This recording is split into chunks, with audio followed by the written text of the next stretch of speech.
34편 8절부터 11절까지 말씀입니다. 저와 여러분 하나님의 말씀 앞에 다 같이 일어나겠습니다. 하나님의 말씀을 존중히 여깁니다. 그런 마음의 고백을 담았습니다. 우리 그 마음으로 우리 하나님의 말씀 한 목소리로 받들어 읽도록 하겠습니다. 시작. 너희는 여호와의 선하심을 맛보아 알지어다.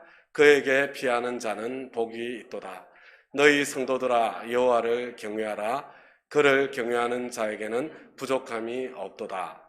젊은 사자는 궁핍하여 줄일지라도 여호와를 찾는 자는 모든 좋은 것에 부족함이 없으리로다.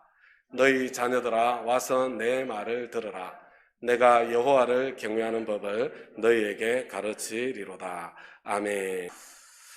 다음 가족 여러분, 우리 주님은 지난 주일에 저와 여러분이 함께 나눈 것처럼 불가능한 중에도 열매를 찾으시는 분이시고 또 저와 여러분에게 불가능한 것을 하라고 명령하시는 주님이십니다.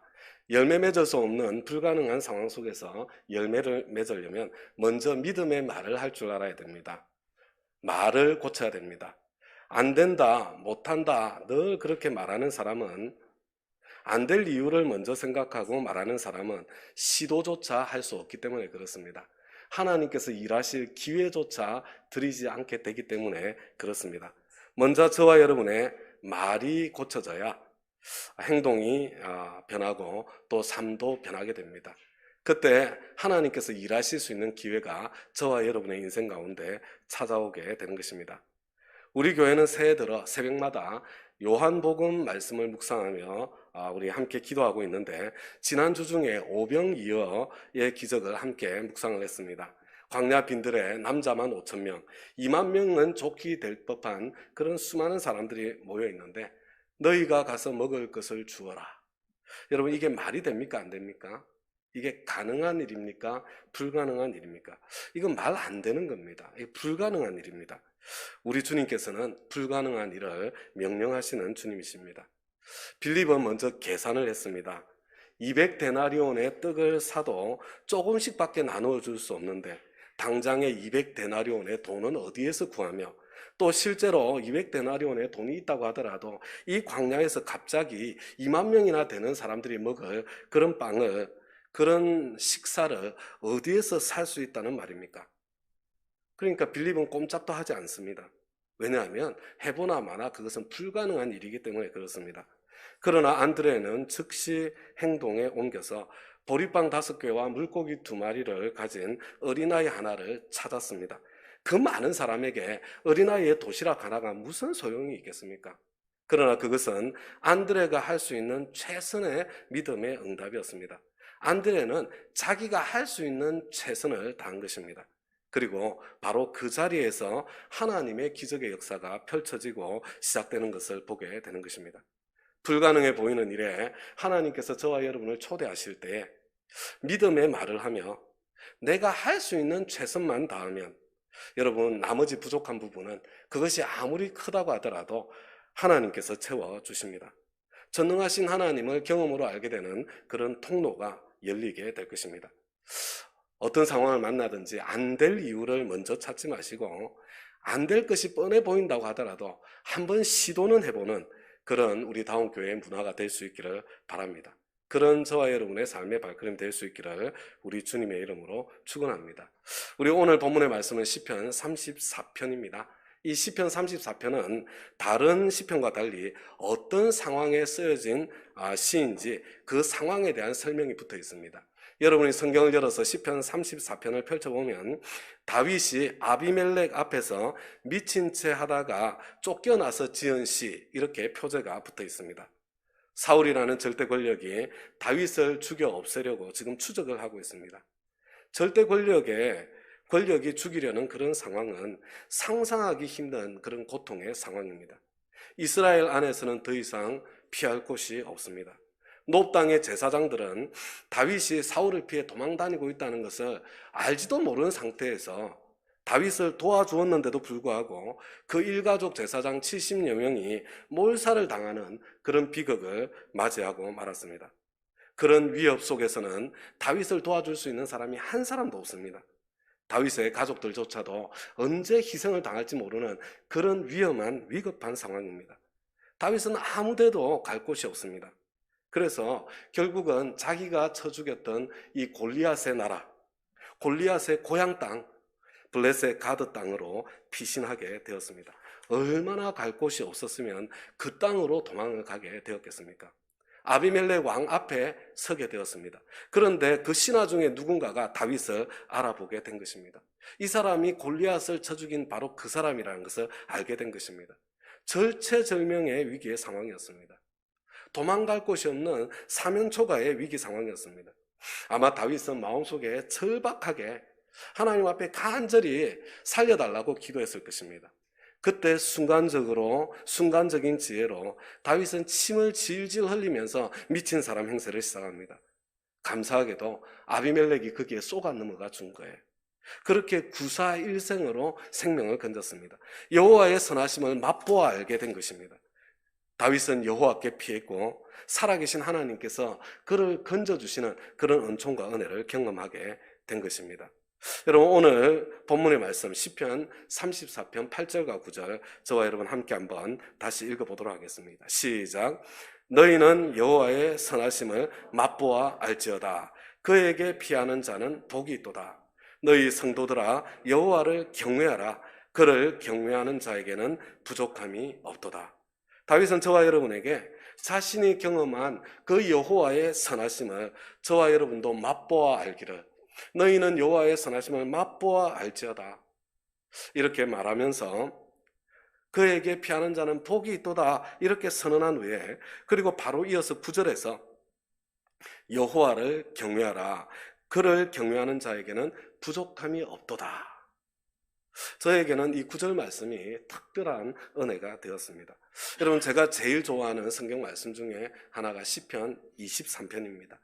여호와는 나의 목자시니 내가 부족함이 없으리로다. 여러분, 좀 비슷하지 않아요? 그를 경외하는 자에게는 부족함이 없으리로다. 다음 가족 여러분, 이 구절은 여호와 하나님께서 아무에게나 목자가 되어주시는 것이 아니라고 말씀해 주시는 것 같습니다.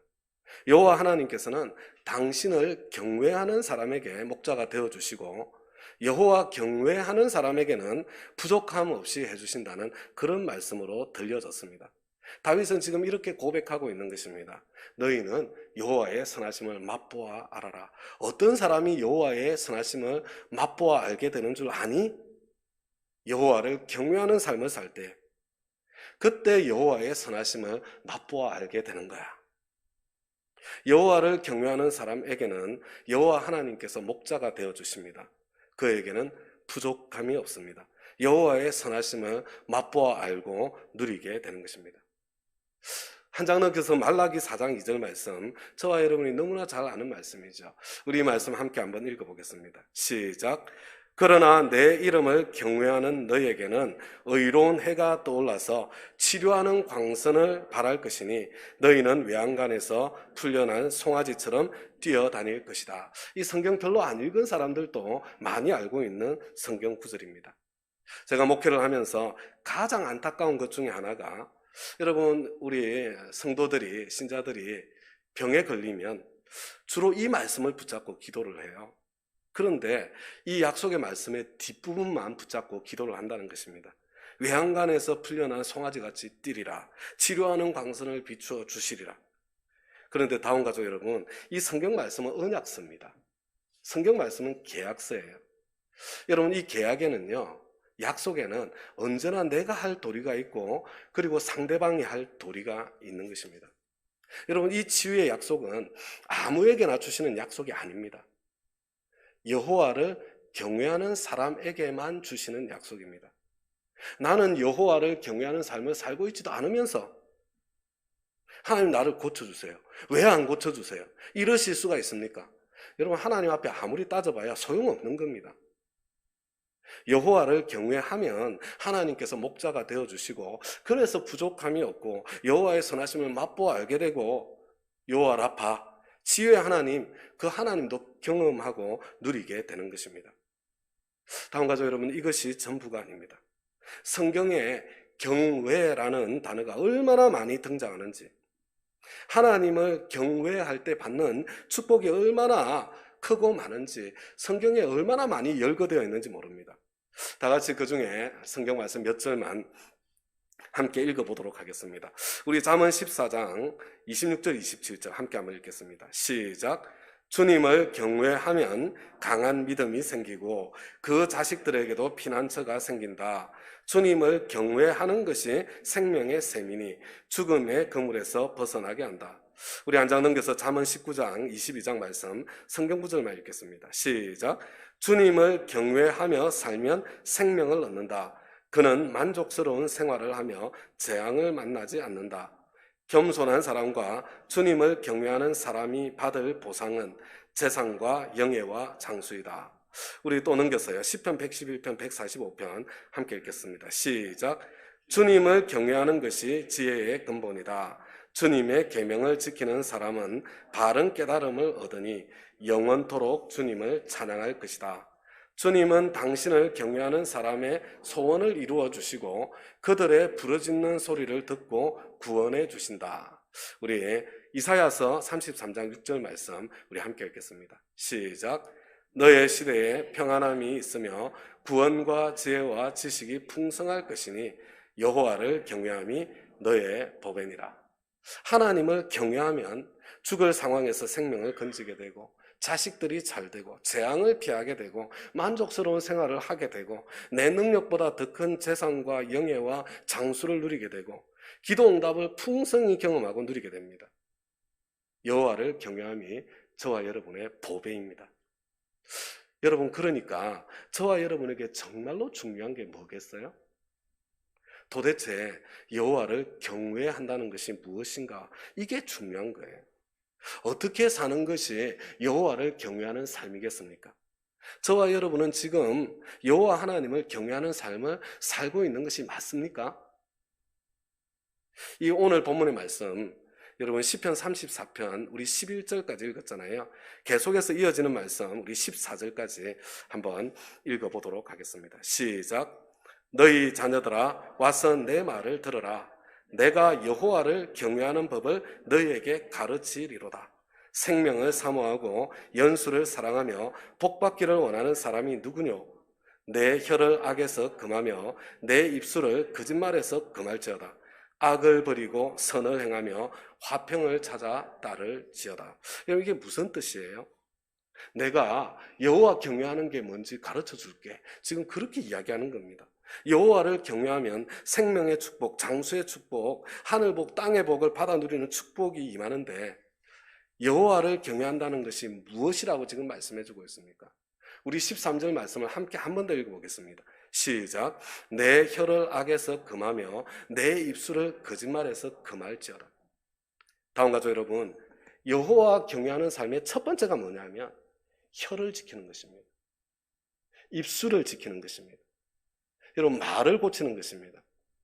하나님을 경외하는 사람인가 그렇지 않는가 가장 먼저 입에서 나타나고 입에서 드러난다. 입에서 결정된다는 그런 뜻이에요. 왜 여호와 경외하는 삶의 첫 번째가 혀를 지키는 것일까? 여러분, 경외의 가장 기본적인 뜻이 뭐냐면요, 두려워한다는 거예요. 두려워한다는 거.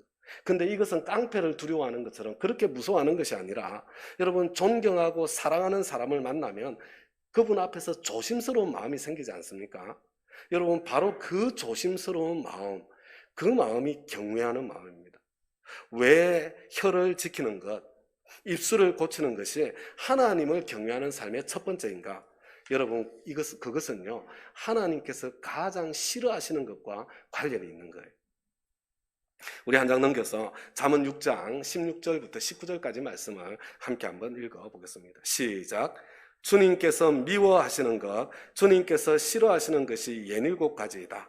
교만한 눈과 거짓말하는 혀와 무죄한 사람의 피를 흘리게 하는 손과 악한 계교를 꾸미는 마음과 악한 일을 저지르려고 치닫는 발과 거짓으로 증거하는 사람과 친구 사이를 이간하는 사람이다.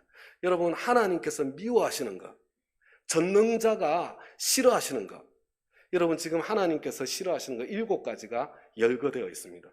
그런데 그 7가지 중에 무려 3가지가 말에 대한 거예요. 거짓말하는 혀, 거짓으로 증거하는 사람, 친구 사이를 이간하는 사람, 여러분, 이거 다 말에 대한 거잖아요. 하나님을 정말로 존중히 여긴다면, 하나님의 살아계심을 정말로 믿는다면, 하나님을 정말로 두려워한다면 여러분, 말을 함부로 해서는 안 됩니다. 내 입을 살펴야 됩니다. 여호와 경외하는 삶의 첫 출발은 입을 지키는 것입니다. 왜 이렇게 우리 하나님께서는 사람의 말에 왜 이렇게 민감한 것일까요? 여러분, 이 말이라는 것이 그만큼 대단한 파워를, 힘을 가지고 있기 때문에 그런 겁니다. 하나님께서 천지를 창조하실 때 말로 창조하셨어요. 말씀으로 창조하셨습니다. 여러분, 하나님 아버지의 말에는, 입에는 권세가 있습니다. 그런데 하나님께서 인간을 만드실 때 하나님 당신의 형상으로 창조하셨어요. 그래서 인간의 입에도, 인간의 말에도 권세가 있습니다. 저와 여러분의 말이 저와 여러분 자신의 인생을 지금까지 창조해 온 것입니다. 저와 여러분의 말이 저와 여러분의 자녀의 인생을 지금까지 빚어온 거예요.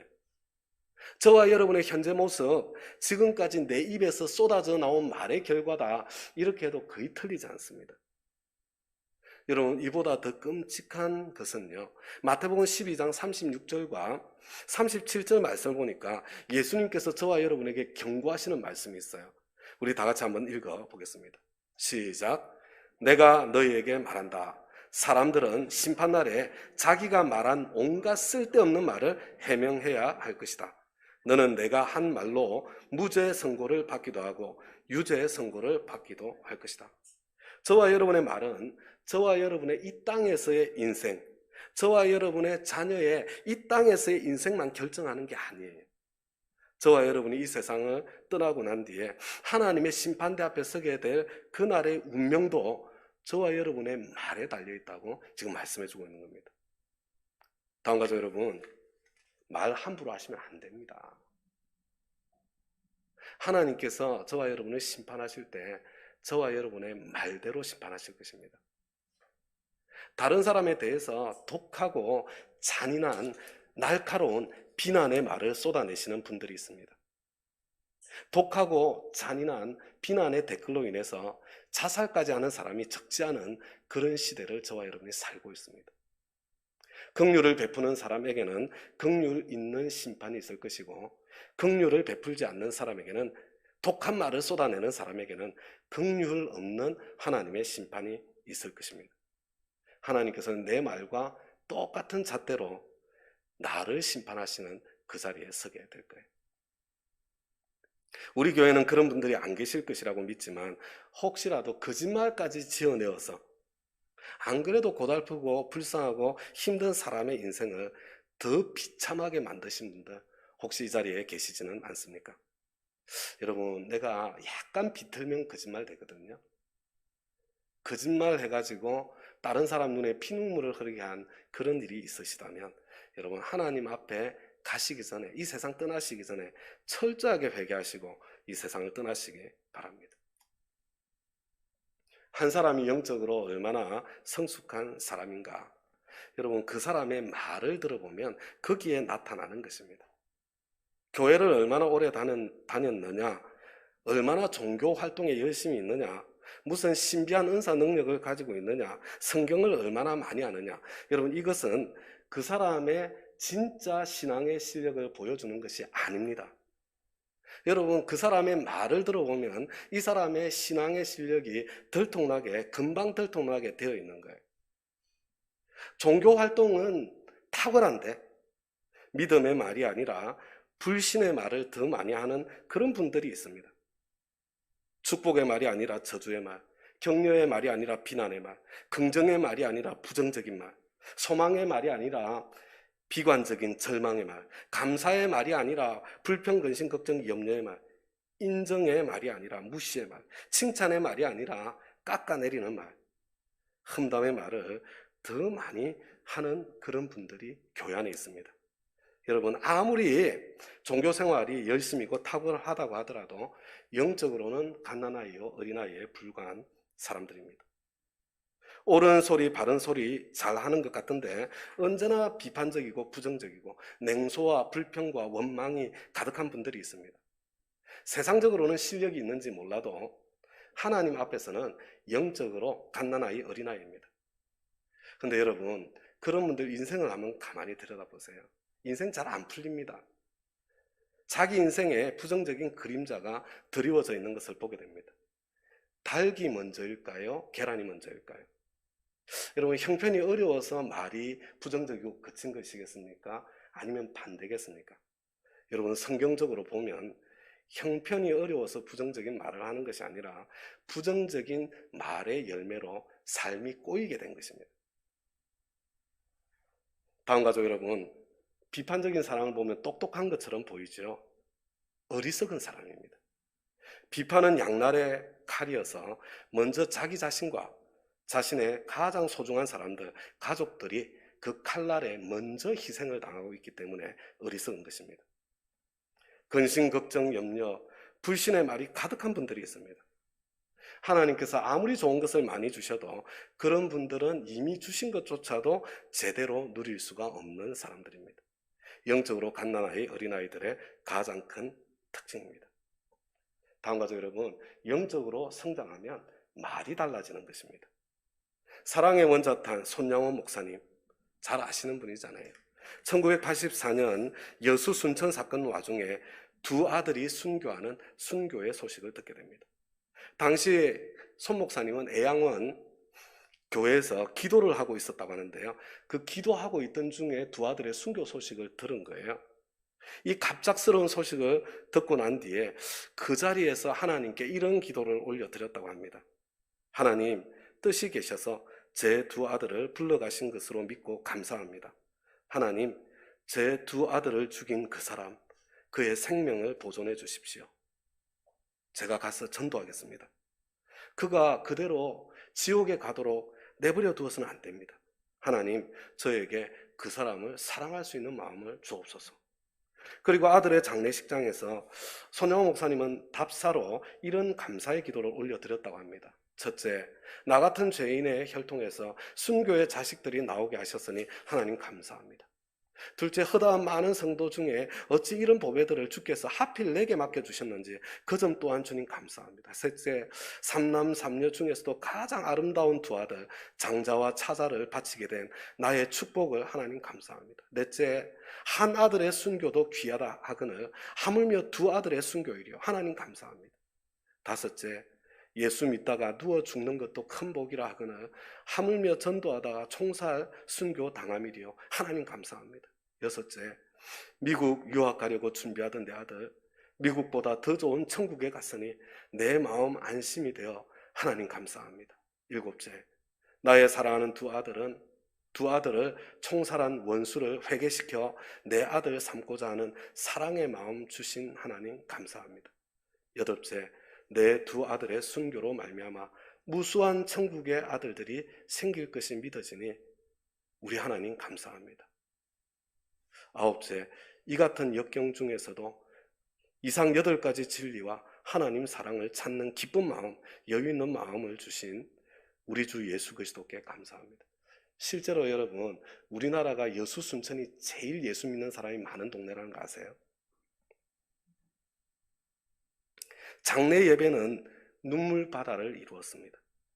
하지만 손양호 목사님은 슬퍼하기보다 영광일세, 영광일세, 내가 누릴 영광일세 힘차게 찬송을 불렀고 장례식 후에 감사헌금을 드렸는데 그 돈이 1만 원이었다고 전해집니다. 여러분, 당시에 손양호 목사님 한 달 사례비가 80원이었대요. 10년치 사례비에 해당되는 감사헌금을 올려드린 겁니다. 저와 여러분이 손양훈 목사님처럼 할 수 있을 만큼 그렇게 영적으로 성숙하고 자란 사람은 아니라고 하더라도 좀 힘들고 어려운 상황을 만나도 소망의 말, 감사의 말, 믿음의 말을 할 줄 아는 사람, 여러분, 그런 사람이 진짜 성숙한 사람들이고 그런 분들을 통해서 공동체가 밝아지고 건강해지고 성장하고 또 그런 분들의 인생이 더 밝고 더 따뜻한 것입니다. 다음 가족 여러분, 축복은 고사하고 하나님 앞에서 심판을 면할 수 없는 무익한 말, 쓸데없는 말 우리 입에서 제거해야 됩니다. 저와 여러분의 입에서 이 무익하고 쓸데없는 말을 제거하기 위한 세 가지 질문. 제가 이 말에 대한 설교를 할 때 가끔씩 해드리는 이야기인데요. 이 세 가지 질문 오늘 다시 한번 말씀드리려고 합니다. 여러분이 이 세 가지만 점검하면 여러분 말의 실수가 현저하게 줄어들게 될 것입니다. 우리 따라서 한번 해보겠습니다. 이것이 사실인가? 이것이 사실인가? 여러분 부부 싸움 할 때 우리 부부 이야기 들어보신 적 있죠? 남편 말 들으면 어떤 생각이 나요? 아니 세상에 어떻게 그런 여자가 다 있을 수 있어? 막 이런 생각 들지 않습니까? 남편 말이 다 맞는 것 같아요. 근데 조금 있다가 아내의 말을 들어보면 어떻게 돼요? 여러분 그러면 생각이 확 바뀌어요. 아니 그 사람 어떻게 그렇게 말할 수가 있지? 이런 생각 밀려오지 않습니까? 여러분 아내의 말이 맞을까요? 남편의 말이 맞을까요? 누구의 말이 사실입니까? 저와 여러분은요 절대로 진실을 알 수 있는 능력이 없습니다. 여러분 내가 직접 들은 이야기도 어느 쪽이 사실일지 구별이 안 되는 게 저와 여러분의 실력이잖아요. 그런데 한쪽 이야기만 듣고 거기서 끝난 것도 아니에요. 거기다가 내 추측까지 내 해석까지 더해서 다른 사람에게 전하는 것. 여러분 하나님께서는 그런 말을 거짓말이라고 하세요. 거짓말이 난무하는 공동체 절대로 평화롭고 행복할 수 없습니다. 다음 가족 여러분, 이제 좀 나이가 어느 정도 들었으면요 말을 들을 때 사실과 해석을 구분할 줄 알아야 됩니다. 사실과 추측을 구분할 줄 알아야 돼요. 저 사람이 말하는 가운데 사실이 어느 만큼이고 이 사람의 추측과 해석이 어느 정도인지 그걸 들을 줄 아는 실력을 기여야 합니다. 사실인지 아닌지 확인이 안 되면 여러분 말하기를 조심해야 됩니다. 추측하지 마시고 소설 쓰지 마시기 바랍니다. 여러분 나에 대해서 다른 사람이 추측하고 소설 써서 그래서 거짓말 퍼져나가서 고통을 당하던 그런 경험 없으세요? 그런 일을 당하면 얼마나 괴롭고 얼마나 마음이 아프세요? 특별히 다른 사람에게 고통을 줄 수 있는 내용이라면요 더 신중하게 이게 정말 사실인가? 사실이 맞는가? 여러분 먼저 확인해 보는 그런 시간을 꼭 가지셔야 합니다. 그리고 저와 여러분은 절대로 100% 진실을 알 수 없는 그런 연약한 존재이기 때문에 여러분 말을 할 때 선택해야 됩니다. 좋은 쪽을 선택해야 하고 사연이 있겠지, 사연이 있을 거야. 여러분 믿어주기로 선택하면서 말할 줄 알아야 되는 것입니다. 내가 무엇인가를 말하기 전에 첫 번째 해야 될 질문, 이것이 사실인가? 여러분 두 번째로 해야 될 질문 따라서 하겠습니다. 이것이 유익한가? 이것이 유익한가? 여러분 예수님께서 말씀하셨죠. 사람이 무슨 무익한 말을 하든지 무슨 쓸데없는 말을 하든지 심판날에 이에 대하여 신문을 받으리니. 여러분 아무리 사실이라고 하더라도 그것이 유익하지 않고 무익한 것을 넘어서 해로운 말이라면 여러분 내 입에 담지 않는 것이 좋습니다. 아무리 사실이라도 그런 말은 옮겨서는 안 됩니다. 여러분 내가 듣는 건 어쩔 수 없어요. 말하는 사람이 있으니까. 그러나 내 선에서 그런 말은 끝을 내야 됩니다. 제가 목회를 하다 보니까요 종종 이런 분들을 만납니다. 사람들이 다 그래요. 그러면서 저에게 말을 전하시는 분을 만나게 됩니다. 저는 저한테 말 전하는 사람 별로 좋아하지 않거든요. 이전에는 제가 꽁부러 봤어요. 사람들이 다 그래요. 이런 사람이 있으면 다 몇 명이나 그런 말을 해요? 몇 분이나 그렇게 말씀하시던가요? 다음 가족 여러분, 사람들이 다 그래요. 이렇게 말씀하시는 분들이요. 거의 대부분 자기 하고 싶은 말을 다른 사람의 입을 빌려서 말씀하시는 분들이세요. 거의 대부분 그렇습니다.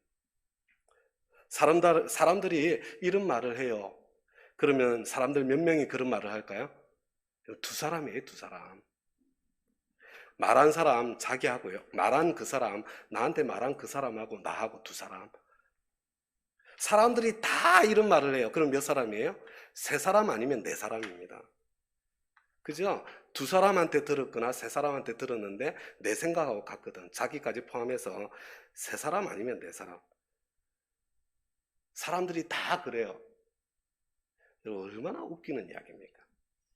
말하지 않는 다수, 조용히 가만히 있는 더 많은 다수가 있다는 거 반드시 있습니다. 아무리 사실이라고 하더라도 유익하지 않는 말 내 선에서 끝내시기 바랍니다. 전하지 마시기 바랍니다. 여러분, 어느 교회나 빅마우스가 있어요. 빅마우스. 조심해야 될 분들이에요. 그 사람에게만 들어가면 모두가 다 알게 되는. 물론 좋은 게 퍼지는 건 아름다운 일인데요. 여러분, 그거 조심해야 되는 일입니다. 그 사람만 통과하면 나쁜 일이 더 크게 정폭되는, 여러분, 그런 빅마우스가 어려운 교회일수록 많이 있어요. 이런 분들은 자기 말에 대해서 하나님 앞에서 반드시 책임질 날이 오게 될 것이라는 것, 여러분, 그것을 기억해야 할 것입니다. 무슨 말을 하기 전에 점검해 보아야 될 질문. 첫째, 이것이 사실인가? 둘째, 이것이 유익한가? 셋째, 따라서 하겠습니다. 꼭 내가 해야 할 말인가? 꼭 내가 해야 할 말인가? 다음과 같이 여러분, 사실인데 유익한 말은 때때로 아픈 말인 경우가 많습니다. 사실인데 유익하고 아픈 말. 여러분, 나에게 사실인데 유익하고 아픈 말을 해주니까 그 사람이 고맙던가요? 그 사람이 밉던가요? 내가 지금 몸이 아파서 고통스러워서 죽겠는데 집사님, 무슨 숨겨진 죄가 있으세요? 하나님 앞에 회개하세요. 하나님께서 용서해 주시고 치료해 주실 거예요. 여러분, 이런 말 나한테 해주면 그 말이 고맙던가요? 아니면 괴롭던가요? 그런 말을 내가 다른 사람에게 해주면 그 사람이 나를 좋아하게 될까요? 나를 미워하게 될까요? 다음 가족 여러분, 옳은 말 해줄 사람 나 아니어도 많이 있습니다. 옳은 말, 유익한 말 한다고 사람들이 고마워하는 거 아니에요. 여러분, 옳은 말, 유익한 말 하면 오히려 박해를 받는 경우가 훨씬 더 많습니다. 그래서 선지자들 대부분이 돌에 맞아 죽은 거예요.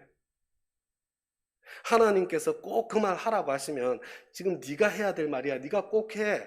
그러면 어쩔 수 없는 거예요. 그때는 욕먹을 각오하고 돌맞을 각오하고 미움받을 각오하고 그 옳고 유익하고 아픈 말을 해줘야 되는 겁니다. 내가 옳고 유익한 말을 해주었는데 그분이 나를 싫어하고 나를 욕한다고 여러분 이상한 일 당하는 것처럼 생각하고 괴로워해서는 안 되는 거예요. 여러분, 그게 당연한 결과이고 그게 인간의 본성입니다. 옳고 유익한 말은 미움받게 될 것을 각오하고 욕먹을 것을 각오하고 돌맞을 것을 각오하고 그럼에도 불구하고 사랑하는 마음으로 해야 되는 말입니다. 반대로 혹시 그렇지만 그건 내가 말할 때고요. 혹시 누군가 다른 사람이 나에게 사실인데 옳은데 유익하고 아픈 말을 해주는 분이 있다면 여러분 그분에게 감사할 수 있으시기 바랍니다. 누가 나에게 그런 말 해주겠어요? 좋은 밥 먹고 욕먹는 말. 나를 사랑해서 그런 말 해주겠거니 그렇게 믿어주시고요. 하나님께서 저분을 통해서 나에게 말씀하신다고 생각하시고 나를 고치는 통로로 삼으시면 지혜로운 사람이 될 것입니다. 다음 가죠 여러분, 여호와를 경외하는 삶의 첫걸음 말을 고치는 것입니다. 입술을 고치는 것입니다. 꼭 세 가지 질문을 연습하시기 바랍니다. 첫째, 이것이 사실인가? 둘째, 이것이 유익한가? 셋째, 꼭 내가 해야 할 말인가? 다음 가죠 여러분, 우리는 지금 2주째 다니엘 금식과 더불어 불평 없이 살아보기 21일 운동 마쳤습니다. 이제 한 주 더 남은 거예요. 한 주. 지금 보라색 밴드 어느 쪽에 차고 계세요? 여러분, 어느 손목에? 배우자의 도움을 지금 받고 가족의 도움을 받고 계십니까? 저는 지금 벌써 한 40일도 더 됐잖아요. 그렇죠? 근데 사흘을 넘기지 못하고 계속 되돌아가다가 오늘 드디어 4일째를 맞이했습니다. 이렇게 잘해서 21일 졸업을 해야 될 텐데요. 근데 제가 이렇게 지내보니까요, 무엇이든지 나쁜 것을 안 하려고 노력하는 것보다 좋은 것을 하려고 노력하는 쪽이 훨씬 더 효과적인 것 같습니다. 부정적인 방향으로 접근하는 것보다 긍정적인 방향에서 접근하는 것이 더 좋습니다. 컵에서 공기를 빼는 것은 어려운데 컵에다 물을 채우면 공기는 빠져나가게 되어 있는 것입니다. 불평, 불만, 비난, 비판, 원망의 말 안 하려고 노력하는 것보다 감사의 말, 축복의 말, 믿음의 말 잘 하려고 연습하는 편이 훨씬 더 좋은 것 같습니다.